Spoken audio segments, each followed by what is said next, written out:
মারিয়াম মিম যে উনি তো সিদ্দিকের বউ। এটা সিদ্দিকের এটা বউ নিয়ে না? আসলে আমি কিছু বলতে চাই। আমি তো অনেক আগে থেকেই ভাইরাল ছিলাম, বাট সবারই ভালো লাগে। সো আমার ভালো লাগছে, সবাই এত বেশি বেশি সাপোর্ট করছে, সবাই আমার কাজ দেখতে চাচ্ছে, সো আমার ভালো লাগছে। অনেকে বলে কি ভাইরাল হলে তারা নাকি বেশি দিন টিকে না। তাহলে আমি এতদিন টিকে আছি কিভাবে? আমাকে তো আপনারা খুঁজে বেড়াচ্ছেন, তার তাই মানে না? এই ভাইরাল কি আপনার জন্য আশীর্বাদ? আমি তো অনেক আগে থেকেই ভাইরাল ছিলাম, বাট আমি মানে কাজ করিনি আমি দেশের বাইরে থাকার কারণে। এখন সবাই চাচ্ছে যেন আমি মিডিয়ায় কাজ করি, আমার নাটক আসুক, হুম। আমার সিনেমা আসুক।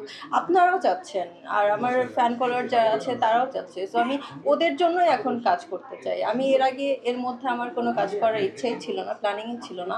বাট এখন মানে আমার কোনো পিকচার বা রিলসের নিচে কমেন্টস আসে যে আপনার সিনেমা দেখতে চাচ্ছি, নাটক দেখতে চাচ্ছি। সো ওদের জন্য আমার আসলে কাজ করতে হবে এখন। আপনি কিন্তু মিউজিক ভিডিও বলেন, ভালো হুম। ডান্স করেন, অভিনয়, মডেলিং সবকিছুতে কিন্তু রয়েছেন। তারপরও কেন আপনাকে এই কথা শুনতে হয় সিদ্দিকের বউ? এই বিষয়টা আসলে কতটুকু আপনার জন্য বিরক্তকর, না এই জিনিসটা আসলে আপনার জন্য এনজয়েবল? এটা আসলে কিছু মোবাইল সাংবাদিকরা ভিউ ব্যবসা, ভিউ এর জন্য এসব করছে। না, ওই দেখা যায় কমেন্ট সেকশনে বলে যে মারিয়া মিম যে উনি তো সিদ্দিকের বউ।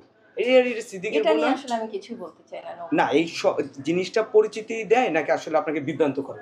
বিভ্রান্ত করে অফকোর্স, কারণ আমার একটা আলাদা হুম, পরিচয় আছে, আমি আলাদা কাজ করছি। আমি হুম, এতগুলো বিজ্ঞাপন করেছি, প্রায় 100+ হুম। হবে। তারপর হচ্ছে আমি নাটক করেছি, ওয়েব ফিল্ম করেছি, তারপর হচ্ছে মিউজিক ভিডিও করেছি, আর সিনেমাও করছি হুম, সামনে। হুম। সো আমার তো আলাদা একটা জায়গা আছে, সেখানে তারা এইভাবে কথা বলছে, এটা কী কারণে আসলে আমার জানা নেই।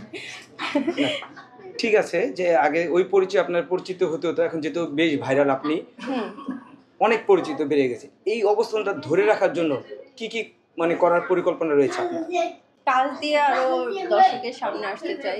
কাজই তো সব। আমার এখন কাজ করতে হবে, ভালো ভালো কাজ উপহার দিতে হবে, এই তো।